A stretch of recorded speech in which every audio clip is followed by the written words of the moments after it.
नमस्कार मंडळी, मी प्रांजली पुरकर संस्कृती चॅनलमध्ये आपणा सर्वांचं स्वागत करते. आज आपण श्रवण करूया कार्तिक शुक्ल एकादशी महात्म्य, प्रबोधिनी एकादशी. श्री गणेशाय नमः. युधिष्ठिर म्हणाला, भगवंता, आता मला कार्तिक शुक्ल एकादशीचे महात्म्य सांग. श्रीकृष्ण म्हणाला, धर्मा, पूर्वी नारदाने ब्रह्मदेवाला हीच विचारणा केली असता तो म्हणाला, मुने, कार्तिक शुक्ल एकादशी प्रबोधिनी नावाने विख्यात आहे. ही तिथी पापनाशक, पुण्यवृद्धी करणारी आणि सुबुद्ध लोकांना मुक्ती देणारी आहे. गंगादी, पुण्यसरिता, पुष्करादी तीर्थे, पवित्र सागर आणि सरोवरे ही सर्व आपल्याच पुण्यत्वाची प्रौढी मिरवितात. पण प्रबोधिनीचे आगमन होताच त्यांच्या मोठेपणाच्या सर्व वल्गना थांबतात. कारण या एकादशीच्या एकाच उपोषणाने मनुष्याला 1000 अश्वमेध आणि 100 राजसूय यज्ञाचे फळ मिळते. तेव्हा नारदाने विचारले, तात, प्रबोधिनीस एक भुक्त राहिल्याने, नक्तभोजन केल्याने व उपोषण केल्याने उपासकाला काय पुण्यफल मिळते? ब्रह्मदेव म्हणाला, मुने, या एकादशीला एक भुक्त राहिल्याने 1 जन्माचे, नक्तभोजन केल्याने 2 जन्मांचे आणि पूर्ण उपोषण केल्याने 7 जन्मांचे पाप नाहीसे होते. ही तिथी त्रैलोक्यातही न मिळणारे दुर्लभ, अप्राप्य व न मागितलेले फलही मिळवून देणारी आहे. प्रबोधिनीला उपवास केल्याने पापांच्या मेरुमंदिरा समान पर्वतप्राय राशीही जळून जातात. जो मनुष्य या दिवशी भावभक्तीने विधीपूर्वक व्रताचरण करतो त्याला संपूर्ण फळ मिळते. त्याचे पुण्य थोडे असले तरी मेरू एवढे वाढते. पण जो मनुष्य विधिरहित व्रताचरण करतो त्याने मेरू एवढे पुण्य केलेले असले तरी ते व्यर्थ ठरते, त्याचे फळ मिळत नाही. मुने, प्रबोधिनी एकादशी विष्णूची आवडती तिथी आहे. ही धर्माचे सार देते. या दिवशी उपोषण करणाऱ्या मनुष्याला पुन्हा जन्म घ्यावा लागत नाही. हिचे एक उपोषण करणाराही मुक्ती मिळवण्यास पात्र ठरतो. फार काय सांगू, मनुष्याने या एकादशीचे चिंतन करून हिचा उपवास करण्याचा नुसता विचार जरी केला तरी त्याची आधीची 100 जन्मातली पातके नष्ट होतात. म्हणून जो मनुष्य या दिनी पूर्ण श्रद्धेने उपोषण करतो तोच योगी, तपस्वी, ज्ञानी व जितेंद्रिय समजला जातो. नारदा, प्रबोधिनी एकादशीस जनार्दनाला उद्देशून जे काही स्नान, दान, जप, होमादी सत्कर्म केले जाते ते सर्व अक्षय होते. या व्रताने श्रीहरीला संतुष्ट करणारा मनुष्य सर्व दिशांना प्रकाशमान करीत विष्णुलोकी जातो. या दिवशी भगवत पूजन केल्याने उपासकाच्या मागील 100 जन्मातील बाल्य, तारुण, वार्धक्यातील लहान मोठ्या सर्व पातकांचे शालन होते. जो प्रबोधिनीचे व्रत करतो त्यालाच कुलोत्पन्न पुण्यवान म्हणतात, कारण त्याच्यामुळेच त्याचे जन्मकुळ पवित्र होते. जो मनुष्य या तिथीला निष्ठेने व्रताचरण करतो त्याच्या घरी त्रैलोक्यातील सर्व तीर्थे नित्यवास करतात. कार्तिक शुक्ल एकादशीला व्रताचरण न करणाऱ्या मनुष्याने जन्मापासून कितीही पुण्य संपादित केलेले असले तरी ते व्यर्थच ठरते. म्हणून जाणत्या मनुष्याने या दिवशी आपली सर्व कामे बाजूला ठेवून चक्रपाणी प्रसन्न व्हावा म्हणून व्रताचा अवलंब करावा. नारदा, प्रबोधिनी एकादशीला हरी प्रबोधिनी असेही म्हणतात. या दिवशी हरिकथेचे आयोजन करणाऱ्याला सप्तद्वीपांसह अखंड पृथ्वी दान दिल्याचे पुण्य लाभते. जो मनुष्य श्री विष्णूच्या दिव्यकथा श्रवण करून निवेदनकर्त्या वक्त्याचे यथाशक्ती पूजन करतो त्याला संतानलोक प्राप्त होतो.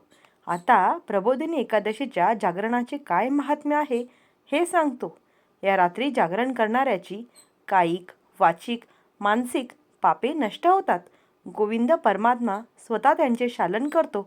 त्या उपासकाची भूत, वर्तमान, भविष्य काळातील 10,000 कुळे विष्णुलोकी जातात. त्याचे पितर त्यांच्या कर्मामुळे नरकात गेलेले असले तरी तेथून मुक्त होतात आणि दिव्य अलंकारांनी युक्त होऊन वैकुंठाला जातात. प्रबोधिनीस जागरण करणारा मनुष्य ब्रह्महत्येसारख्या घोर पातकातूनही मुक्त होतो. अश्वमेधादी श्रेष्ठ यज्ञ करूनही ब्राह्मणाला जे फल प्राप्त होत नाही ते उत्तम फल केवळ या जागरणाने प्राप्त होते. चंद्रग्रहण, सूर्यग्रहण या पर्वकाळी स्नान, दानादी सत्कर्मांनी जे लाभते त्याच्या सहस्रपट पुण्य या जागरणाने सुखाने मिळते. ते निरूपण ऐकून नारदाला मोठे समाधान वाटले. तो म्हणाला, तात, आता उपासकाला प्रबोधिनी एकादशी व्रताचे संपूर्ण फळ मिळावे म्हणून त्याचा विधीही सांगा. ब्रह्मदेव म्हणाला, मुने, या दिवशी ब्रह्ममुहूर्तावर पहाटे उठावे. प्रारंभी मुखप्रक्षालन करून देहशुद्धीसाठी नदी, तलाव, विहिरीवर किंवा ते शक्य नसल्यास घरी स्नान करावे. मग व्रतनियमाचा संकल्प करावा. म्हणावे, पुंडरीकाक्षा, आज एकादशीच्या दिवशी मी निराहार राहून या व्रताचे उद्या पारणे करणार आहे. अच्युता, तू भक्तांचा हितकर्ता आहेस. तू माझे रक्षण कर. याप्रमाणे व्रत ग्रहण केल्यावर उपासकाने संतुष्ट मनाने दिवसभर उपोषित राहावे. चक्रधारी श्री विष्णूची फुले, फळे, कापूर, अगुरू, केशरादी उपचार अर्पण करून भक्तिभावाने पूजा करावी. उत्तम लक्षणाने युक्त असलेल्या धवल शंखात पाणी घालून त्या देवादिदेवाला अर्घ्य अर्पण करावे. नारदा, सर्व तीर्थयात्रा करून आणि सर्व प्रकारची दाने देऊन जे पुण्य लाभते त्याच्या कोटीपट पुण्य या एकादशीला भगवंताला अर्घ्य दिल्याने प्राप्त होते. हे तू लक्षात घे. म्हणून या पूजेसाठी यथाशक्ती खर्च करावा. त्यात कद्रूपणा करू नये. तसेच उपासकाकडून व्यय होतो म्हणून त्यास उणेदुणेही बोलू नये. असो, पूजेनंतर भगवत कथा सांगावी. रात्रसमयी नृत्य, गायन, कीर्तनाचे आयोजन करून जागरण करावे. श्रीकृष्ण म्हणाला, धर्मा, विधात्याने नारदाला प्रबोधिनी एकादशीचा व्रतविधी सांगितला.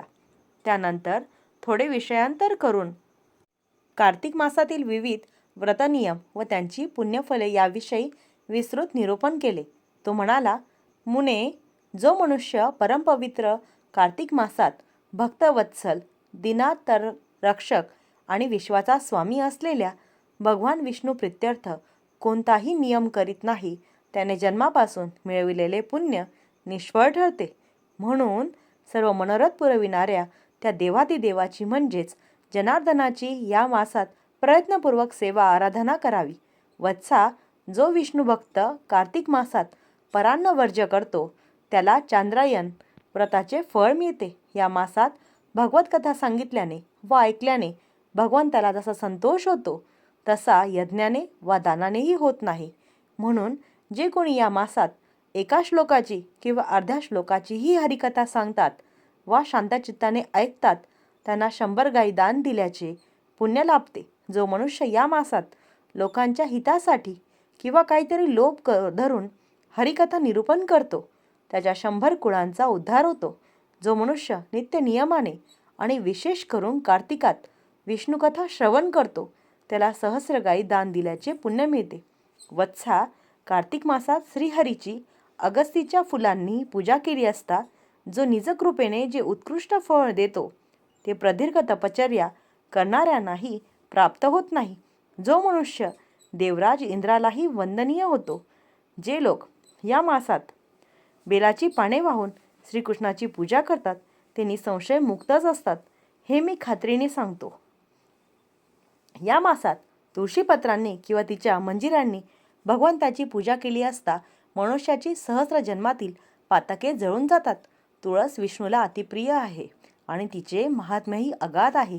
म्हणून तुळशीचे दर्शन घेणे, तिला स्पर्श करणे, तिचे ध्यान करणे, तिचे नामस्मरण करणे, तिला नमस्कार करणे, तिची स्तुती करणे, तिला पाणी घालणे, तिची पूजा करणे व तिचे रोप लावणे या 9 प्रकारांनी तिची सेवा केली जाते.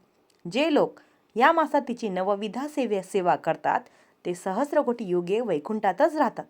ज्याने लावलेले तुळशीचे रोप पृथ्वीवर निरंतर वाढते त्याच्या कुळातील आधीचे सर्व पितर सहस्रकल्पे विष्णुधामीच राहतात. वत्सा, कदंबाचे फूल पाहिल्याबरोबर श्रीहरी परम संतुष्ट होतो.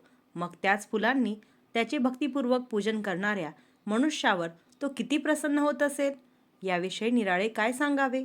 म्हणून जे लोक कार्तिक मासात कदंबाच्या फुलांनी श्रीहरीची पूजा करतात त्यांना चक्रपाणीच्या प्रसादाने कधीही यमलोकी जावे लागत नाही. जो मनुष्य या मासात गुलाबाच्या फुलांनी गरुड ध्वजाची पूजा करतो त्याला मुक्तीचा अधिकार प्राप्त होतो. जे लोक या मासात बकुळ आणि अशोकाच्या फुलांनी जगतपती विष्णूची पूजा करतात ते चंद्र सूर्य असेपर्यंत शोकरहित होतात.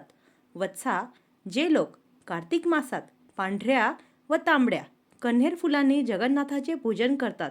त्यांच्यावर तो भगवंत नित्य कृपावंत राहतो. जो आंब्याचा मोहोर वाहतो त्या महाभाग्यवंताला कोटी गायी दान केल्याचे फळ मिळते. जो मनुष्य दुर्वांकूर वाहून विष्णुपूजन करतो त्याला या अर्चनेचे शतपट फळ मिळते. जो शमीपत्रांनी परमेश्वराची पूजा करतो तो कधीही यमलोकी जात नाही. जो पिवळ्या केवड्याचे फूल अर्पण करतो त्याचे कोटी जन्मातील पातक हरिकृपेने जळून जाते. जो तांबूस व लाल रंगाची कमळे अर्पून भगवंताची पूजा करतो तो श्वेतद्वीपात राहतो. जे लोक चातुर्मासात नित्य चाफ्याच्या फुलांनी श्रीहरीचे पूजन करतात ते या जन्ममृत्यूमय संसारात कधीही परत येत नाहीत. नारदा, याप्रमाणे मी तुला प्रबोधिनी एकादशीच्या अनुषंगाने कार्तिक मासातील काही व्रतनियमांची व त्यांच्या श्रेष्ठ फलांची माहिती सांगितली. आता प्रबोधिनी व्रताच्या सांगतेचा विधी सांगतो. प्रबोधिनी एकादशीस जागरण केल्यावर दुसऱ्या दिवशी द्वादशीस प्रभातसमयी नदीवर जाऊन स्नान करावे. संध्याजपादी प्रात कर्तव्य करून घरी यावे. भगवान विष्णूचे यथाविधी पूजन करावे. तदनंतर व्रतसांगता व्हावी म्हणून श्रेष्ठ ब्राह्मणांना पाचारण करावे. उपाध्यायाचे पूजन करून वस्त्राधिक उपचारांनी त्याचा सन्मान करावा. श्रीहरी संतुष्ट व्हावा म्हणून धेनू व दक्षिणा अर्पण करावी. इतर ब्राह्मणांचाही यथायोग्य सन्मान करावा. त्यांनाही विपुल दक्षिणा द्यावी. व्रताचरणात कळत नकळत घडलेल्या प्रमादांबद्दल क्षमायाचना करावी. मग सुग्रास भोजनाने संतुष्ट करून त्यांचे आशीर्वाद घ्यावेत. नारदा, कार्तिक शुक्ल द्वादशीलाच चातुर्मासातील व्रतांची सांगता करायची असते. मी तुला प्रबोधिनी एकादशीच्या सांगतेचा सर्व विधी सांगितला आहे. चातुर्मासातील व्रतनियमांच्या विसर्जनाचाही हाच विधी आहे. आता व्रतनियमांना अनुसरून कोणते दान दिले असता ती उपासना परिपूर्ण होते याविषयी थोडक्यात विवेचन करतो. ज्याने नक्तभोजनाचा नियम केला असेल त्याने ब्राह्मणांना भोजन द्यावे. ज्याने अयाचिताचा नियम केला असेल त्याने सुवर्णासह उत्तम बैल दान द्यावा. ज्याने मांसाहार वर्ज्य केला असेल त्याने दक्षिणेसह गाय दान द्यावी. ज्याने आवळकाठीचे चूर्ण अंगास लावून स्नान करण्याचा नियम केला असेल त्याने दही व मध दान द्यावे. ज्याने फळांसंबंधी नियम केला असेल त्याने फळांचे दान द्यावे. ज्याने तेलासंबंधी नियम केला असेल त्याने साजूक तूप दान द्यावे. ज्याने तुपाचा नियम केला असेल त्याने दूध दान द्यावे. ज्याने धान्याचा नियम केला असेल त्याने तांदूळ दान द्यावेत. ज्याने जमिनीवर झोपण्याचा नियम केला असेल त्याने रजई आदी साहित्यासह शय्यादान द्यावी. ज्याने मौनाचा नियम केला असेल त्याने सुवर्णासह घंटा दान द्यावी. ज्याने केश धारण करण्याचा नियम केला असेल त्याने आरसा दान द्यावा. ज्याने केळीच्या पानावर जेवण्याचा नियम केला असेल त्याने साजूक तुपाने भरलेले पात्र दान द्यावे. ज्याने अनवाणी चालण्याचा नियम केला असेल त्याने पादत्राण दान द्यावे. ज्याने मीठ सोडले असेल त्याने खडीसाखर दान द्यावी. ज्याने हरिमंदिरात किंवा ब्राह्मणाच्या घरी नंदादीप लावण्याचा नियम केला असेल त्याने सोन्याच्या किंवा तांब्याच्या दिव्यात सोन्याच्या वाती व साजूक तूप घालून विष्णुभक्त ब्राह्मणाला दान द्यावा. ज्याने धारणा पारणा म्हणजे 1 दिवस उपोषण व 1 दिवस भोजन असा नियम केला असेल त्याने सुवर्ण वस्त्र अलंकारांनी युक्त असलेले 8 कलश ब्राह्मणाला दान द्यावेत. नारदा, व्रताची सांगता ही दानानेच होत असते. तथापि ज्याने श्रद्धेने व्रताचरण केलेले आहे पण द्रव्य सामर्थ्य नसल्यामुळे तो विधीप्रमाणे संपूर्ण दानधर्म करू शकत नाही त्याने ब्राह्मणाला यथाशक्ती दान द्यावे आणि तुझी व्रतसांगता झाली आहे असे म्हणावयास सांगून त्याचे आशीर्वाद घ्यावेत. त्याचा यथायोग्य सन्मान करून आदराने निरोप द्यावा. त्यानंतर व्रतकर्त्याने परिवारासह भोजन करावे. श्रीकृष्ण म्हणाला, धर्मा, याप्रमाणे चातुर्मासात जे काही व्रत केले असेल त्याची विधीपूर्वक समाप्ती केली असता उपासकाला त्या व्रताचे अनंत पुण्य मिळते. तो कृतकृत्य होऊन विष्णुलोकी जातो. जो चातुर्मासातील व्रतांचे निर्विघ्न पालन करतो त्याच्या जन्माचे सार्थक होते. तो पुन्हा जन्माला येत नाही. उद्यापनासह व्रत केल्याने ते परिपूर्ण होते. पण सामर्थ्य असूनही संकल्पित व्रताचे व्यवस्थित पालन केले नाही अथवा व्रतभंग घडला तर व्रतकर्ता अन्य जन्मात आंधळा वा कुष्टी होतो. धर्मा, तू जिज्ञासेने विचारलेस म्हणून मी प्रबोधिनी एकादशीचे संपूर्ण महात्म्य सांगितले. हे श्रवण पठण केल्याने सहस्र गायी दान दिल्याचे फळ मिळते. याप्रमाणे श्री स्कंद पुराणातील प्रबोधिनी एकादशीचे महात्म्य पूर्ण झाले. श्रीकृष्णार्पणमस्तु. शुभम भवतु. योगेशं सच्चिदानन्दं वासुदेवं व्रजप्रियं धर्मसंस्थापकं वीरं कृष्णं वन्दे जगद्गुरु. श्रीकृष्णं वन्दे जगद्गुरु. श्रीकृष्णार्पणम्.